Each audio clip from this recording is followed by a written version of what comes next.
तो आज के आपके करंट अफेयर्स 23 नवंबर 2021 के सबसे पहला करंट अफेयर है गैलेंट्री अवार्ड्स के बारे में। गैलेंट्री अवार्ड्स क्या होते हैं?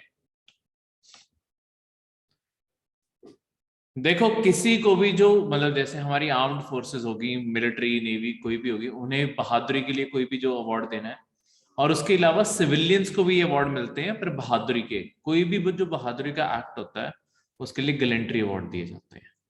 ठीक है, इसमें अब कुछ देखो, आपको पेपर में अवार्ड्स आ सकते हैं, उनके अवार्ड्स के बारे में मतलब आपकी न्यूज इसी बारे थी। जैसे आपके वो याद है अभिनंदन वर्तमान, आपके जो ग्रुप कैप्टन थे, जो आपके पाकिस्तान, जब हमने फेब में एयर स्ट्राइक की थी, ठीक है, बालाकोट के वहां पे, तो वहां पे हमारा एक जेट क्रैश हो गया था। तो अभिनंदन को आपके इंडिया की तरफ से वीर चक्र अवार्ड किया गया। ठीक है, तो ऐसे ही और भी और लोगों को दिए गए हैं। तो ये अलग अलग अवार्ड्स हैं। जो सबसे टॉप का अवार्ड है पीस टाइम का, वो होता है अशोक चक्र। अशोक चक्र इंडिया का highest peace time military decoration है। देखो, पीस टाइम का क्या मतलब है? एक तो है कि हम फुल फ्लेज इंडिया वॉर में गया हुआ है, वॉर में होंगे तो ऑब्वियसली तब अवार्ड्स, तब बहादुरी भी ज्यादा दिखानी पड़ती है, सर्कमस्टांसेस भी अलग होते हैं, इस कारण तब अवार्ड्स अलग नाम से दिए जाते हैं, ताकि पता चल जाए, मतलब ये अपने आप में क्लासिफिकेशन, बहादुरी दोनों टाइम पे होती है। ठीक है, अगर कहीं पे कोई टेररिस्ट अटैक हो रहा है तब भी आगे जाके बंदा अपनी लाइफ को खतरे में डाल रहा है, वो भी एक बहुत बड़ा खतरा ही है। ठीक है, आम बंदा नहीं कर सकता, हम उल्टी डायरेक्शन में भागेंगे ऑब्वियसली। तो ये जो है, ये पीस टाइम के अवार्ड है कि पीस टाइम के अंदर जो आपकी डिस्टर्बेंस चल रही है जिन एरिया में, चाहे नक्सलवादी इलाके हो, चाहे आपके जम्मू कश्मीर के अंदर टेररिज्म हो, चाहे कहीं पे भी कोई भी ऐसी चीज हो, वैसी चीजों को सम्मानित करने के लिए अशोक चक्र इंडिया का हाईएस्ट अवार्ड है। ठीक है, पीस टाइम का मिलिट्री हाईएस्ट अवार्ड है। इसे वैलर, करेज और अगर सेल्फ सेक्रीफाइस, ऐसी सारी चीजों के लिए ऑफर किया जाता है। ये इक्विवेलेंट है परमवीर चक्र के। बस परमवीर चक्र आपके वॉर टाइम में मिलता है, अशोक चक्र आपके पीस टाइम में मिलता है। ठीक है, आपको नहीं प्रीलिम्स में इसी तरीके से क्वेश्चन बन सकते हैं कि अशोक चक्र का इक्विवेलेंट इनमें से कौन सा अवार्ड है? परमवीर चक्र होगा। ठीक है, तो ऐसे आपको हमेशा क्वेश्चन बन सकते हैं, या हाईएस्ट से लोएस्ट अरेंज करो, गैलेंट्री अवार्ड कौन सा, पीस टाइम का या वॉर का।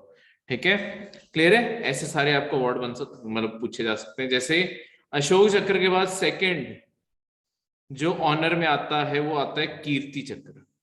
कीर्ति चक्र सेकंड है अपने आप में, ये महावीर चक्र के बराबर है, मतलब कीर्ति चक्र भी पीस टाइम में दिया जाता है, महावीर चक्र के बराबर है। तो वहां पे परमवीर चक्र सबसे बड़ा है, उसके बाद आता है वहां पे महावीर चक्र।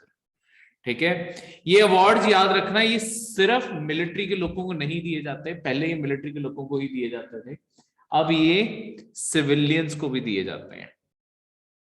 ठीक है, तो जैसे आप एक आम नागरिक हो, आपने किसी मुसीबत की घड़ी में बहुत बड़ा काम कर दिखाया जिससे देश की सिक्योरिटी और बाकी लोगों की आपने जान बचा दी, तो आपको भी इस अवार्ड से सम्मानित किया जा सकता है। ठीक है, ये अवार्ड्स इस कारण फेमस है, ये बहादुरी को रिकॉग्नाइज करते हैं और इस चीज के लिए दिए जाते हैं। क्लियर है? अब इसके बाद अगला है आपका शौर्य चक्र, जो थर्ड नंबर पे आता है। शौर्य चक्र जो है, अब इस चीज में ये मतलब थर्ड लेवल पे आ गया, वही चीज है। ठीक है, और अगर मैं उसके बाद जैसे वीर चक्र आ गया, ये सारे के सारे आपके अवार्ड्स हैं। ठीक है, वीर चक्र सबसे अलग क्यों है? ये जो अवार्ड है ना, ये बेसिकली बैटल फील्ड के लिए दिया जाता है। ठीक है, ये वॉर टाइम का अवार्ड है, ये बस आपके स्पेशल उस चीज के लिए मेंशन था तो मैंने लिख दिया। वीर चक्र जो है ये वॉर टाइम का अवार्ड है, ये लड़ाई के दौरान दिया जाता है, जब कोई दुश्मन के बहुत ज्यादा या तो लोग मार दे, या लेट्स सपोज उनके टैंक के ऊपर कब्जा कर लिया, कोई भी मतलब ऐसा दुश्मन के तुम बहुत ही कीमती एसेट्स के ऊपर कब्जा कर लो, तुमने वीर चक्र के, तुमने दुश्मन के आगे जो टक्कर लिया उसका। ये देखो, अब ये अवार्ड्स हैं, ये सारे के सारे ये चक्र हैं। अभी हमने पढ़ा अशोक चक्र, इसका इक्विवेलेंट ऊपर ही लिखे हुए हैं ये साथ साथ सारे, इसका इक्विवेलेंट है परमवीर चक्र। ठीक है, कीर्ति चक्र उसका महावीर चक्र, ठीक है, वीर चक्र और उसका शौर्य चक्र, मतलब ये बराबर है। फर्क इनमें बस ये है कि ऊपर वाले जो अवार्ड हैं ये तब दिए जाते हैं जब इंडिया कोई लड़ाई पे है, और नीचे जो पीस, हम किसी पे इस टाइम लड़ाई पे थोड़ी है, इंडिया किसी युद्ध पे थोड़ी है, पर हमारे इंडिया के अंदर टेररिस्ट हमले होते रहते हैं, हमारी फौज के कई लोग शहीद होते रहते हैं, अगर पाकिस्तान की तरफ से फायरिंग होगी कुछ भी होगी, हम पाकिस्तान से लड़ थोड़ी रहे हैं, पर वो जो फायरिंग में भी हमारे कई जवान शहीद हो जाते हैं या उनके कई बार इधर आके कुछ कर गए, तो वो सारे के सारे वो पीस टाइम के अंदर होते हैं। तो अगर तब कोई बहादुरी दिखाई गई है पीस टाइम, जब वॉर नहीं है, तो ये नीचे वाले अवार्ड मिलते हैं, वॉर के टाइम ऊपर। अब इसके बाद आपको ना एक और क्वेश्चन जो आपको पूछा जा सकता है, ये सारे अवार्ड्स आपने घर जाके चाहे दोबारा भी सर्च कर लेना, या इसके अंदर जो आपको ये पीडीएफ आएगी इसके अंदर भी देख लेना, इन सबके बैंड का रंग कौन सा है। इस फोटो में जाए यहाँ पे क्लियरली दिख ना रहा हो, परमवीर चक्र पर्पल कलर का होता है इसके ऊपर, ठीक है। उसके बाद महावीर चक्र जो है आपका, इसमें व्हाइट और सैफरन है, ठीक है, और आपके सॉरी वीर चक्र के ऊपर ब्लैक और ऑरेंज है, ठीक है। इसके अलावा नीचे देखोगे अशोक चक्र पे क्या है, ग्रीन, और उसके बीच में एक सिंगल बैंड है ऑरेंज कलर का। कीर्ति में ग्रीन है, 2 बैंड आ जाते हैं, ठीक है, और इसमें 3 बैंड आ जाते हैं, ठीक है, इसका रंग भी बदल जाता है, ठीक है। इन तीनों अगर देखो, अगर तुम तीनों पीस टाइम अवार्ड्स को देखोगे ना, तीनों पीस टाइम अवार्ड्स के बीच में ना अशोका चक्र बना हुआ है, ठीक है, पर ऊपर क्या बना हुआ है, स्टार के बीच में क्या है, ये इंडिया के 3 लाइंस बने हुए हैं ना सबके बीच में, तो वहां पे एम्बलम बना हुआ है, ठीक है। ये भी आपको क्वेश्चन बन सकता है कि जो पीस टाइम अवार्ड्स हैं, मतलब कोई भी अवार्ड का नाम आ गया, मतलब एक जनरल चीज याद रखना, पीस टाइम अवार्ड्स के सबके बीच में अशोक का चक्र बना हुआ है, और वहां पे इंडिया का एम्बलम बना हुआ है, ठीक है, 3 लाइन वाला। तो एक एक को डिटेल में याद रखने की जगह इस तरीके से आप याद रख सकते हो। बस सबसे जो मुश्किल चीज यहाँ पे याद रखने वाली चीज है वो है इनके ऊपर के बैंड के रंग, ठीक है। आज तक पूछे नहीं गए हैं, पर पूछे जा भी सकते हैं, तो इस कारण हम पहले ही तैयारी करके रखेंगे कि बाद में ऐसा ना लगे, क्लियर है। और अगली बारी किसी मिलिट्री पार्टी पे जा रहे हो और किसी के अवार्ड लगे हो, तो तुम्हें पता हो कि वो कौन सा अवार्ड है, अगले बंदे से इंटरेक्ट करते हुए अगर तुमने यही बता दिया, वो आपकी वैसी नॉलेज से इंप्रेस हो जाएगा, ठीक है, क्योंकि उनके मुताबिक सिविलियंस को पता ही नहीं होता, तो और रियल बात भी है, नहीं पता होता, ठीक है।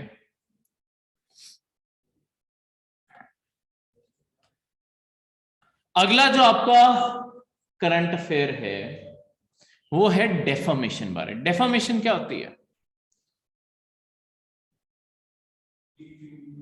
किसी को डीफेम करना। डीफेम करने का मतलब है किसी को इंसल्ट कर देना, और ऐसी किसी चीज को लेके जो आपकी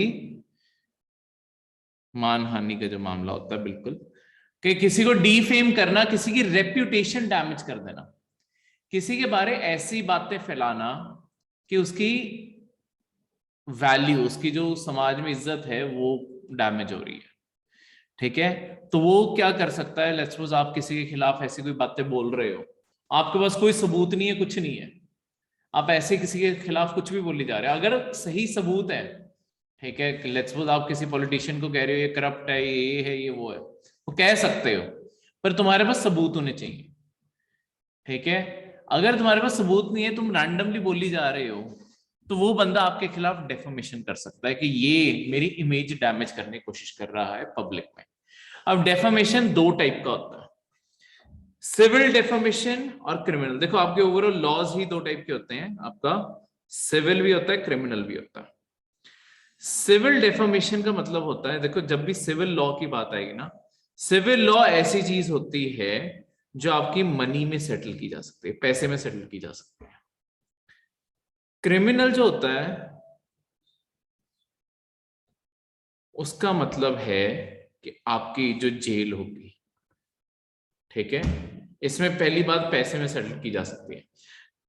लेट्स सपोज इसमें क्या होता है, जब कोई डेफामेशन केस आपके खिलाफ फाइल करेगा, वो आपके अगेंस्ट एक वैल्यू भी कोर्ट को बताएगा कि, और लोग केस बहुत बड़े बड़े वैल्यू के करते हैं कि लेट्स सपोज इसके कारण मेरी 5 करोड़ की रेप्यूटेशन डैमेज हुई है, तो अगर वो केस जीत जाता है तो यानी कि आपको उसे 5 करोड़ देने पड़ेंगे जहां मर्जी से लेके आओ, ठीक है। तो वो होती है सिविल। क्रिमिनल का मतलब होता है ऐसी चीज जहां पे जेल होगी, पैसे नहीं होते वहां पे फिर जेल ही होती है, ठीक है।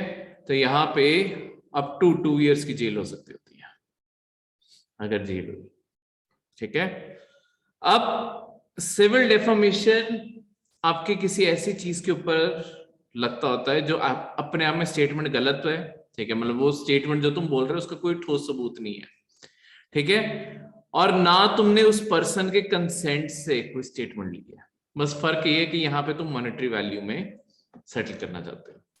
क्रिमिनल में फर्क ये आ जाता है कि यहाँ पे तुम जो चीज कर रहे हो वो स्पेसिफिकली उस बंदे को टारगेट करने के लिए कर रहे हो, और उस बंदे की इंसल्ट करवाने के लिए, उस बंदे को शर्मिंदा करवाने के लिए, ऐसी सारी चीजें करने के लिए ही तुम बोल रहे हो जो बोल रहे हो, ठीक है, किसी तरीके से, ताकि तुम उस बंदे को, उसकी रेपुटेशन को नीचे गिरा सको। स्पेसिफिक टारगेट ही है वो तुम्हारा। तो अगर ये प्रूव हो जाता है तो फिर उस क्रिमिनल भी लग सकता है, ठीक है, नहीं तो सिविल में मैटर तो सेटल हो जाते हैं। तो होता क्या है कि आपके पॉलिटिशियन, ये मतलब आज का करंट अफेयर भी क्या था, राहुल गांधी के खिलाफ केस चल रहा है, ठीक है, डेफामेशन का। पॉलिटिशियंस के खिलाफ चलते रहते हैं एक दूसरे के ऊपर, क्योंकि इल्जाम भी लगाते रहते हैं, सबूत तो कोई किसी के खिलाफ भी कोई भी नहीं है, नहीं तो अगलों को जेल ना हो जाए। तो फिर क्या होता है, एक दूसरे को चुप करवाने के लिए डेफामेशन केस फाइल कर देते हैं, ठीक है। जैसे अब उनकी डेथ हो चुकी है, अरुण जेटली, याद हो पहले यूनियन मिनिस्टर रहे हैं, उन्होंने अरविंद केजरीवाल के खिलाफ कुछ 2.5-3 करोड़ का डेफामेशन केस किया था। तो उसमें अरविंद केजरीवाल ने क्योंकि इल्जाम लगाए थे, इन्होंने जो यहाँ पे स्टेडियम्स बने हैं, ये बने हैं, वो बने हैं, सब में पैसे खाए हैं, ये खाए हैं, वो खाए हैं। तो बाद में आपके, क्योंकि सबूत नहीं था कोई, तो आपके अरुण जेटली खुद वकील थे, उन्होंने तो केस फाइल कर दिया। तो बाद में जब कोर्ट का टाइम आया, फिर होता क्या, एक ऑप्शन होता है कि माफी मांग लो, अगर दूसरा बंदा माफ कर दे तो केस खत्म हो जाएगा। तो उन्होंने फिर एंड में माफी मांग ली थी, ठीक है, तो इससे बच गए, नहीं तो जेल भी हो जाती होती है। मतलब उन्होंने तो चलो पैसे का क्लेम ही डाला था, अगर पैसे ना चुकाओ तब भी जेल होती है ऑब्वियसली। जो चीज पैसे में सेटल हुई है, अगर बंदा पैसे ना चुकाए फिर तो ऑब्वियसली जेल होगी, ठीक है, फिर वो क्रिमिनल चीज हो जाती है कि तुम पैसे क्यों नहीं चुका रहे। थर्ड करंट अफेयर है आपका, एक इंटरनेशनल ऑर्गेनाइजेशन, एक एसोसिएशन बारे, एशियान जिसे शॉर्ट में कहते हैं, full form association of south east Asian Nations. देखो साउथ ईस्ट एशिया क्या होता है, आपके सारे के सारे दुनिया को ना ऐसे अलग अलग हेमिस्फीयर, और एशिया क्योंकि अपने आप में कॉन्टिनेंट बहुत ही बड़ा है, तो इसे ना अलग अलग सेगमेंट्स में बांट दिया। जैसे जो आपका चाइना है, जापान है, कोरिया, ये सारे जो देश पड़ते हैं, इस साइड को पढ़ते हैं, इन सबको कहते हैं ईस्ट एशिया,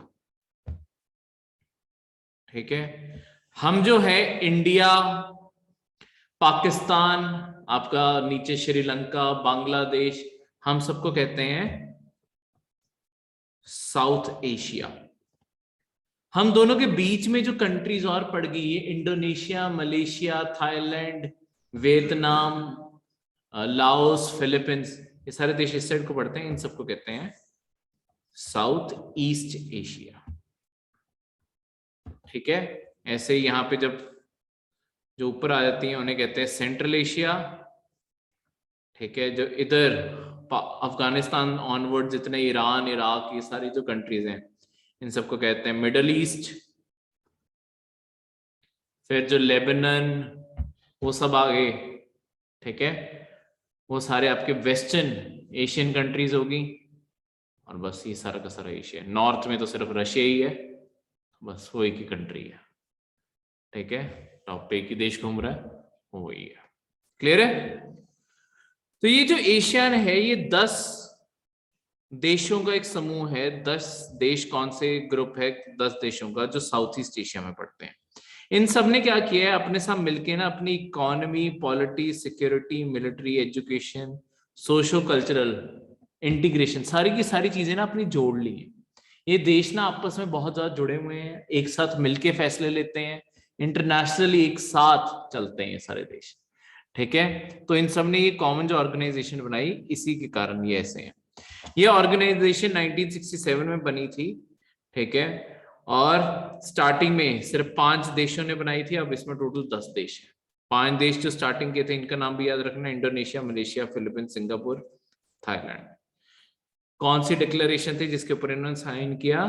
बैंकॉक। तो ये बैंकॉक में मिले, वहां पे इन सब ने साइन किया और उससे बनी थी। साउथ ईस्ट एशिया के मैप से मैं आपको समझाता हूँ कौन से देश हैं।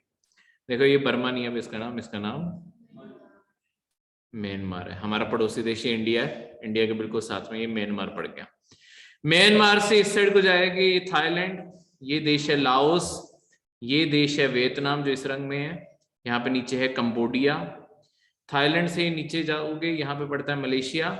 सिंगापुर ये सिर्फ एक डॉट जितना है यहाँ पे, बस ये सिंगापुर एक डॉट है, एक आइलैंड जितना है।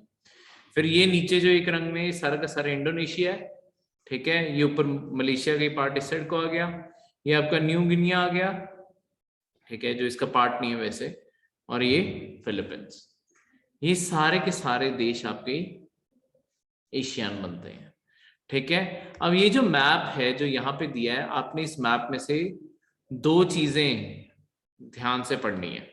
एक तो देखो ये जितनी भी आपके स्टार लगे हुए हैं ना, वो इनकी कैपिटल्स हैं। जैसे थाईलैंड की कैपिटल बैंकॉक, ठीक है, आपकी कंबोडिया की फोफेन, आपकी वियतनाम की हनोई, ठीक है, लाओस की विंटनीज, आपके कोलालंपुर, सिंगापुर की तो कैपिटल सिंगापुर ही है, जकार्ता, मनीला, ये आपके सारी की सारी कैपिटल्स हैं। ये मनीला लिखा है, ये सारी की सारी कैपिटल्स हैं। अब ये जो सारी कैपिटल्स हैं और ये जो सारे शहर है, देखो एक क्वेश्चन पहले भी आया हुआ है, वो क्या क्वेश्चन आया मैं वो भी बताता हूँ।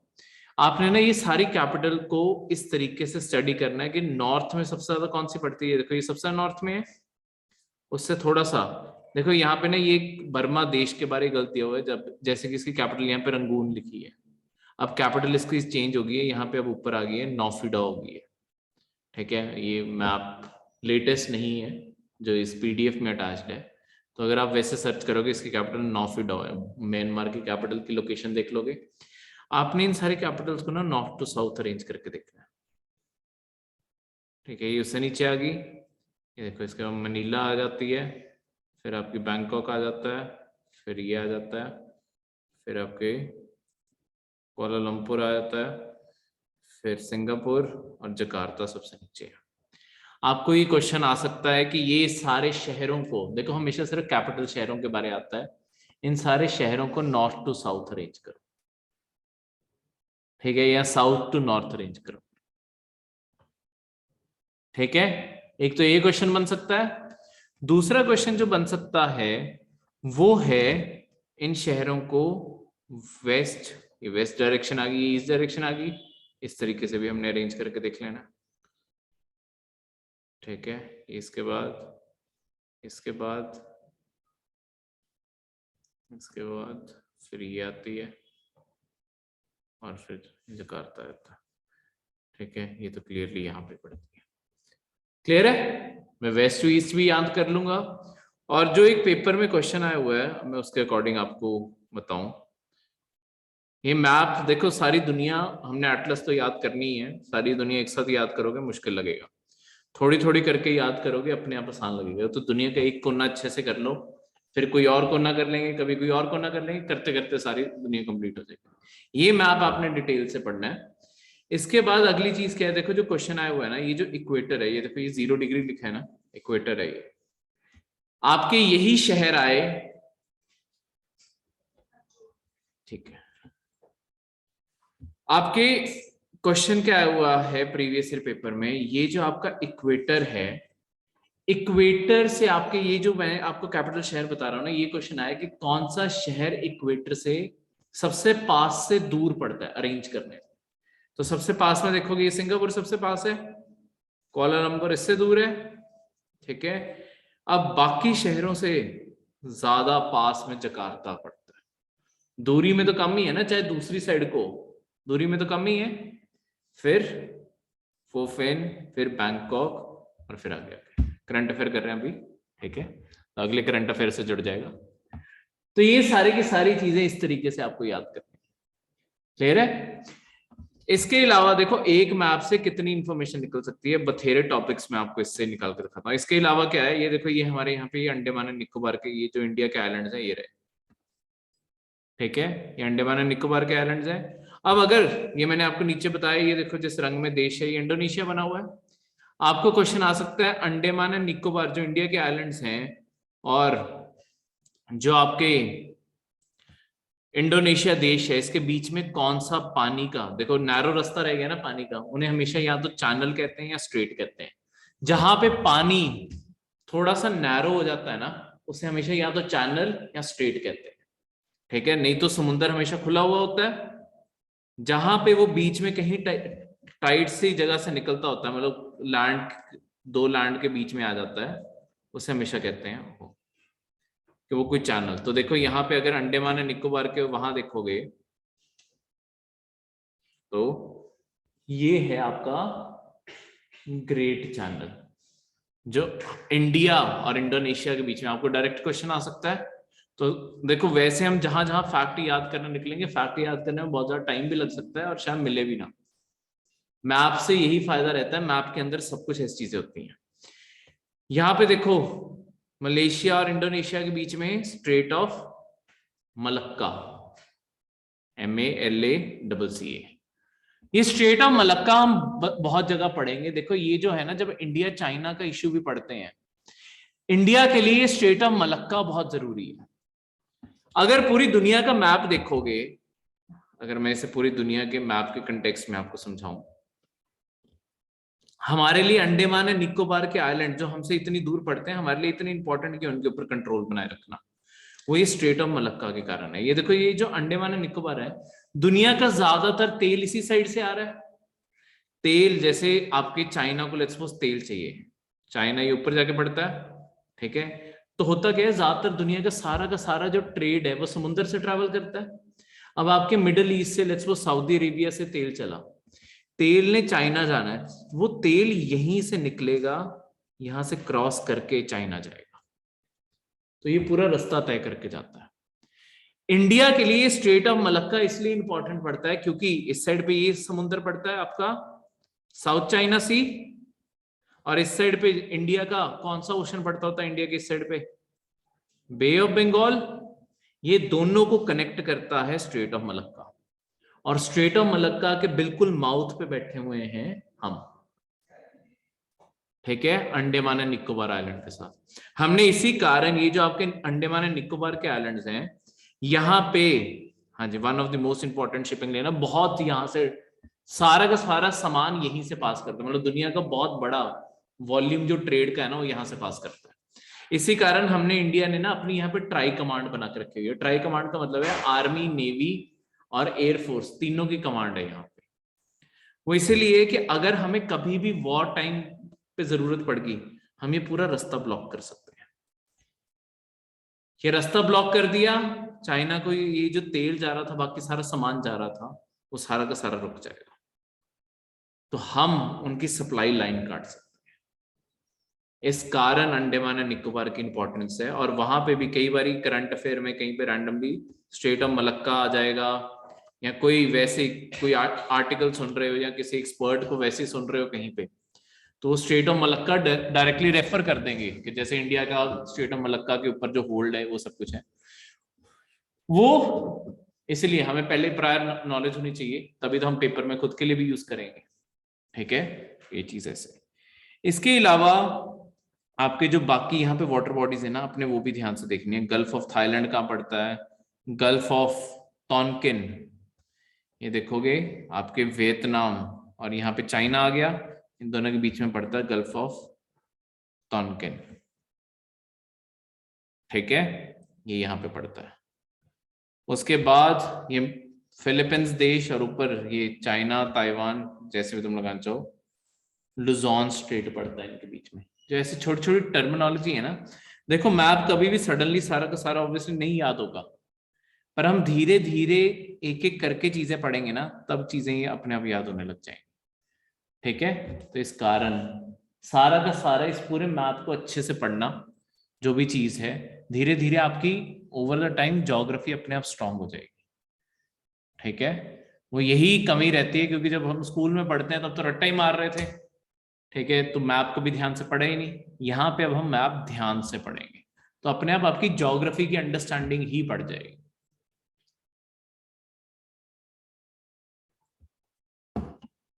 पर इन सारी चीजों को पढ़ना, छोटी छोटी चीज से क्वेश्चन निकलाते हैं। स्ट्रैटेजिक पेट्रोलियम रिजर्व इंडिया के, अब ये है क्या? पहले न्यूज के बारे में बताता हूं। देखो दुनिया में है क्या कि आप पता ही है तेल के दाम कितने महंगे हैं। कुछ टाइम पहले तो और भी महंगे थे, अभी भी सरकार ने अपने थोड़े टैक्सेस कम किए हैं। तेल के दाम महंगे होने का एक कारण है क्योंकि इंटरनेशनल मार्केट में तेल बहुत महंगा है। महंगा क्यों हुआ पड़ा? तेल की कोई कमी नहीं आई हुई दुनिया में। हुआ क्या है कि ये जो दुनिया में ऑयल प्रोड्यूसिंग देश है ना, जो तेल बनाते हैं, इन सारे देशों ने क्या किया हुआ है, एक ना ऑर्गेनाइजेशन है ओपेक। इन सारे देशों ने अपनी एक ऑर्गेनाइजेशन बनाई हुई है, organization of petroleum exporting countries, OPEC short में, petroleum exporting countries, organization of petroleum exporting countries. ये जो ओपेक है ना, ओपेक में ये बैठ के सारे क्या करते हैं, ये ना सारे के सारे देश प्लान कर लेते हैं कि हम सारे के सारे दुनिया में क्या करते हैं, सप्लाई ही कम कर देते हैं तेल की। जितनी जरूरत है मार्केट में उससे कम सप्लाई करते हैं तेल। इससे क्या होगा, एक तो तेल कम देना पड़ेगा, दूसरा प्रॉफिट मार्जिन बढ़ जाएंगे। देखो होता क्या है, आपकी इकोनॉमी में हर चीज काम करती है। आपके इकोनॉमी के लिए एक चीज हमेशा याद रखो, सारी की सारी दुनिया की इकोनॉमी, हर कंट्री की इकोनॉमी एक ही प्रिंसिपल के ऊपर काम करती है, वो है आपका सप्लाई और उस चीज की डिमांड। लॉन्ग टर्म में ये जितने भी आपके फॉसिल फ्यूल्स हैं, चाहे आपका क्रूड ऑयल हो गया, चाहे कोल हो गया, नेचुरल गैस हो गई, इन सबके साथ क्या हो रहा है, इन सबकी ना डिमांड गिरती जा रही है। जैसे जैसे हम रिन्यूएबल सोर्सेज लगाते जा रहे हैं, विंड लगाते जा रहे हैं, सोलर लगाते जा रहे हैं, इनकी डिमांड गिर रही है।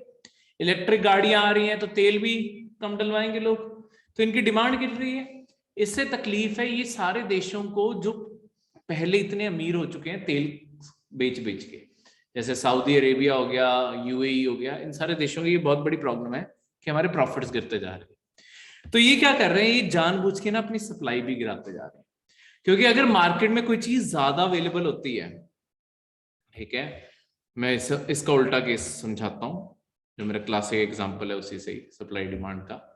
देखो तुम दुकानदार हो, ठीक है, तुम्हारे पास बचती है सिर्फ एक बॉटल कोक की, उसके ऊपर जो प्राइस लिखी है वो 5 रुपए है, ठीक है।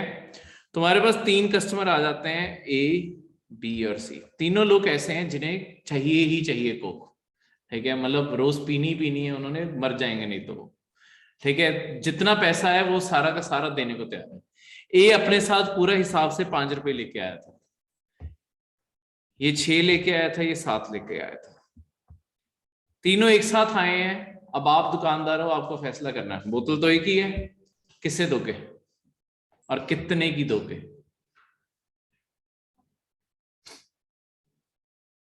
हाँ जी, किसे दोगे? नेचुरल टेंडेंसी है कि तुम सी को दोगे और 7 रुपए की दे दोगे, ठीक है, क्योंकि तुम्हें अपने आप दिख रहा है कि वो ज्यादा पैसे दे सकता है सेम सामान के, तो तुम दूसरे को क्यों दोगे? सामान जब तुम्हारे पास लिमिटेड है, लेने वाले ज्यादा आ गए। तो बात क्या है, तुम्हारे पास पीछे सप्लाई कम थी, डिमांड ज्यादा थी। ये तेल के साथ भी यही कर रहे हैं। इन्होंने क्या किया, जानबूझ के, इनके पास पड़ी है, मतलब अगर तुम्हारा गोडाउन खुलवा के देखा जाए, तुम्हारे पास बोतलें बहुत पड़ी हुई थी, तुमने जानबूझ के आगे एक ही रखी थी, तुम्हें पता था ये रोज आते हैं 3 लोग और इन्हें चाहिए ही चाहिए, तो तुमने सोचा क्यों ना ज्यादा कमा लें, ठीक है। तो अब पता ही है सारी दुनिया को तेल चाहिए, तो ये सारे के सारे देश मिलके क्या करते हैं, ये यही काम कर रहे हैं। ये दुनिया में तेल ही नहीं बेचते उससे ज्यादा, ताकि जितना तेल है दुनिया महंगे में खरीदे। अब इसके अगेंस्ट दुनिया के ना जो सबसे ज्यादा ऑयल कंज्यूमिंग देश है, सबसे ज्यादा तेल कंज्यूम करता है अमेरिका, उसके बाद आता है चाइना और तीसरे नंबर पे है इंडिया। हम तीनों दुनिया के सबसे ज्यादा तेल कंज्यूम करने वाले देशों में से। इसके बाद आपके जापान, ये सारे देश भी आते हैं। हम तेल इतना, मतलब हम तो तेल अपना तो खुद का बहुत ही कम बनाता है इंडिया, तो ये तब भी अपना थोड़ा बहुत बना लेते हैं, पर तब भी इनकी डिमांड, इन्हें इंपोर्ट बहुत ज्यादा करना पड़ता है। तो अब हम क्या कर रहे हैं, सारे देश देखो हम तंग आ चुके हैं इनकी इस चीज से कि प्राइजेस बढ़ाई जा रहे हैं। हम सारे क्या करने वाले हैं, हमने क्या किया लॉन्ग टर्म में, जब प्राइजेस कम थे ना, हमने ना अपने सारे देशों में हमने ना अपने रिजर्व बना के रखे, हमने तेल को स्टोर करके रखा हुआ था। पर क्या है कि अगर लेट्स सपोज जैसे इंडिया पहले भी, जब ये प्राइसेस अभी बढ़ रहे थे ना, इंडिया तब भी अपने रिजर्व यूज कर रहा था। पर प्रॉब्लम क्या आती है रिजर्व यूज करने से, कि अगर आप अकेले रिजर्व यूज कर रहे हो, इंटरनेशनल मार्केट को कोई फर्क नहीं पड़ता। अभी क्या हो रहा है कि आपके यूएसए, चाइना, इंडिया, जापान, ये सारी कंट्रीज मिलके क्या कर रही हैं, हम सारे ना एक दूसरे से कोऑर्डिनेट कर रहे हैं कि हम इनसे तेल कम खरीदें और अपने स्ट्रैटेजिक रिजर्व से थोड़ा थोड़ा निकालते रहे। इससे क्या होगा, अगर इंटरनेशनल मार्केट में ये सारे कंज्यूमर जो सबसे ज्यादा तेल खरीदते हैं, ये तेल कम खरीदेंगे, प्राइसेस अपने आप गिर जाते हैं। हमने डिमांड ही कम कर दी ना। अगर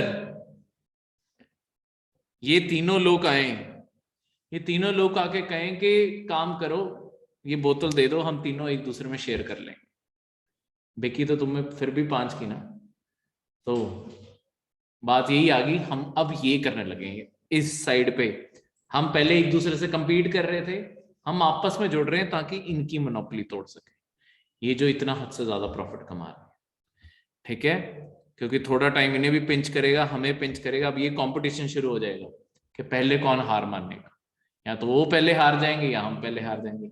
अब देखो, अगर सिंपल सी चीज देखोगे, लूजिंग साइड पे हम हैं, क्योंकि रिजर्व जो होता है, रिजर्व होता है मतलब खुद बचा के जो स्टोर करके रखा है। स्टोर तो लिमिटेड क्वांटिटी है ना, उनके पास तो अनलिमिटेड तेल है, तो वो आज नहीं तो कल फिर महंगा कर लेंगे। तो लॉन्ग टर्म में एक ही तरीका है कि धीरे धीरे रिन्यूएबल पे शिफ्ट करते जाओ। इन देशों को कभी ना कभी तो अपने प्राइसेस गिराने ही पड़ेंगे बेचने के लिए। इंडिया ने क्या किया था, ऐसे ही इंडिया ने अपना भी रिजर्व बना के रखा हुआ है। एक ना हमने कंपनी, सरकारी कंपनी है एक, Indian strategic petroleum reserves limited. देखो स्ट्रैटेजिक रिजर्व्स का और भी फायदा होता है। स्ट्रैटेजिक रिजर्व्स का क्या मतलब होता है, स्ट्रैटेजिक रिजर्व्स का मतलब होता है ऐसे रिजर्व्स जो हमारी मुश्किल की घड़ी में काम आ सके।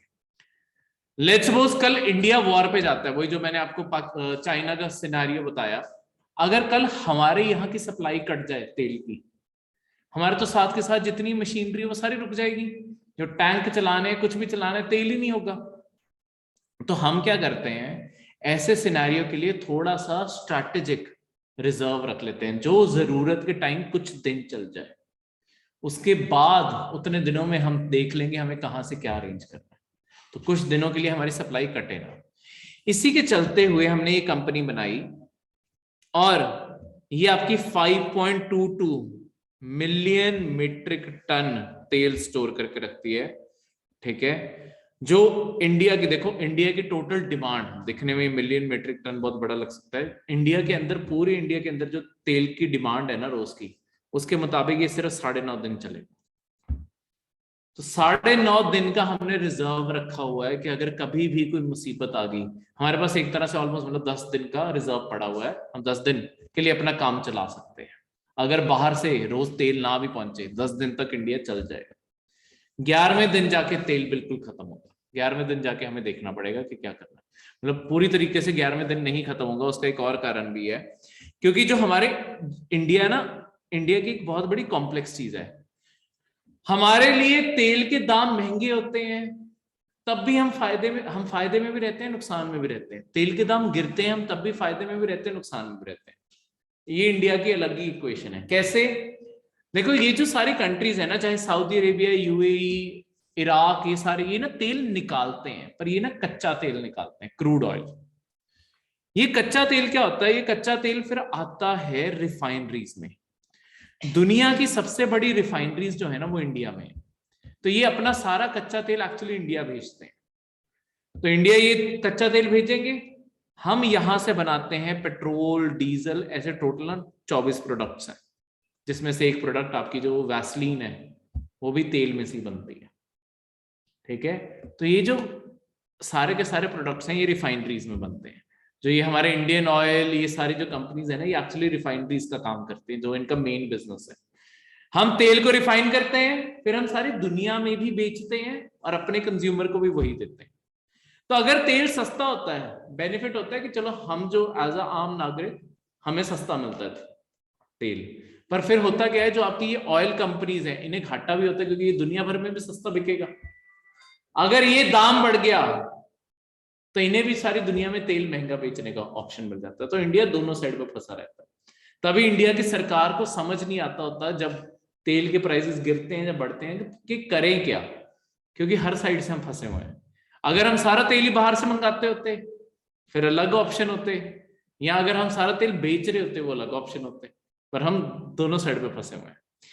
तो ये जो रिफाइनरीज है ना, क्योंकि इनका इतना बड़ा बिजनेस है, देखो इनके पास, इंडियन रिफाइनरीज के पास ना 64 डेज का रिजर्व रहता है हर टाइम, 65 डेज का। इंडिया की सरकार ने अलग से 10 दिन का मेंटेन करके रखा है, ठीक है, इन्होंने 64 डेज का अलग मेंटेन करके रखा है। तो टोटल इंडिया के पास अराउंड 74 डेज हम बिना तेल मंगाए भी रह सकते हैं। तो अगर कोई फुल फ्लेज वॉर छिड़ जाती है, इंडिया 74 डेज बिल्कुल नॉर्मल फंक्शन कर सकता है बिना किसी तेल की कमी। इसके बाद तेल खत्म हो जाएगा, ठीक है, मतलब प्रॉब्लम आने लग जाएगी ऑब्वियसली। तेल इधर उधर 74 डेज में बात तो खत्म ही है ना, तेल बिल्कुल खाली हो गए। प्रॉब्लम थोड़ी सी पहले आने लग जाएगी, 40-45 डे के बाद प्रॉब्लम आने लग जाएगी, तेल कम हो रहा है, कम हो रहा है। तो यहाँ पे देखो, ये पहली बार ये सारे देश नहीं कर रहे। दुनिया में हुआ क्या था, ये सबसे पहले इन देशों ने ये जो काम किया था ना, कि जानबूझ के प्राइसेस रेज किए हुए थे, ये ना 1973 में किया था। 1973 में ना एक टाइम पे इंडिया में, अगर पेरेंट्स से पूछोगे उन्हें शायद याद होगा, मतलब ऑब्वियसली तुम तो थे ही नहीं तो उन्हें ही याद हो सकता है, ठीक है, अगर तुम्हें याद है तो फिर अलग ही बात होगी, कोई वो हिंदी मूवी वाला कोई पिछला जन्म याद आ रहा होगा, ठीक है। ये 1973 का टाइम ऐसा था कि जब कहीं पे ना तेल ही नहीं मिलता था, लोग ना दिनों दिनों तक लाइन पे लगे रहते थे ताकि थोड़ा बहुत तेल मिल जाए। तेल ही नहीं मिलता था, ये इतनी बड़ी प्रॉब्लम थी। इसका कारण था क्योंकि इन्होंने सप्लाई इतनी ज्यादा कम कर दी ताकि प्रॉफिट हद से ज्यादा कमा सकेंगे। अब ये कारण आपके ना सारी दुनिया की, ये जो जितने भी, तब तो इंडिया खैर गरीबी देश था, तो ये जितने भी अमीर देश थे आपके, यूरोप के, आपके अमेरिका, इन सबकी एक ऑर्गेनाइजेशन है, organisation for economic cooperation and development, OECD. Sir ना अमीर देशों की ऑर्गेनाइजेशन है, सो कॉल्ड जो अमीर देश हैं, यूरोप के अमीर जो हैं, जर्मनी, फ्रांस, ब्रिटेन, ठीक है, इटली, या आपके अमेरिका, कनाडा, ये सब ने मिलकर ये ओईसीडी बनाई हुई है। ऑस्ट्रेलिया, न्यूजीलैंड, ये सारे इसके पार्ट हैं। ये जो सारे के सारे देश हैं, इन सब ने एक और ऑर्गेनाइजेशन क्रिएट की, इंटरनेशनल एनर्जी एजेंसी, क्योंकि इन्हें समझ आ गया था ये प्रॉब्लम कभी, मतलब सारी दुनिया में तेल की कमी थी ऑब्वियसली, तभी इंडिया में भी थी, कि ये चीज की प्रॉब्लम कभी आगे ना फेस करें। तो ये इन सब ने ऑर्गेनाइजेशन बनाई, और इस ऑर्गेनाइजेशन का यही काम है कि लगातार प्रोजेक्शन करना कि तेल की कभी क्या, किसी भी एनर्जी सोर्स की कभी क्या कमी पड़ सकती है, कब जाके पड़ेगी, कैसे उसे टैकल कर सकते हैं, गवर्नमेंट्स को सलाह देने की इसकी मतलब कोशिश रहती है, ठीक है, कि ऐसी क्राइसिस कभी आए ही ना। क्लियर है, कोई भी डाउट? इंडिया, इसका थोड़े से महीने पहले का करंट अफेयर भी बताता हूं। देखो, इंडिया इसका मेंबर नहीं है इस ऑर्गेनाइजेशन का, पर इंडिया इसका मेंबर अप्लाई करने वाला है। पर इसका मेंबर बनने के लिए दो कंडीशंस है, वो दो कंडीशंस कैसे फुलफिल होंगी वो पता नहीं। पहली कंडीशन तो ये है कि जो आपके ओईसीडी ऑर्गेनाइजेशन है उसका मेंबर होना चाहिए, सिर्फ उसी के मेंबर इसके मेंबर बन सकते हैं। कैपिटलिस्ट, ये जो ऑर्गेनाइजेशन है ना ओईसीडी, ये कैपिटलिस्ट देशों की एक्चुअली ऑर्गेनाइजेशन है। कैपिटलिस्ट पता है ना क्या होते हैं? देखो, आपकी दुनिया में इकोनॉमीज दो टाइप की होती है, तीन टाइप की। एक होते हैं आपके कैपिटलिस्ट देश, एक होते हैं आपके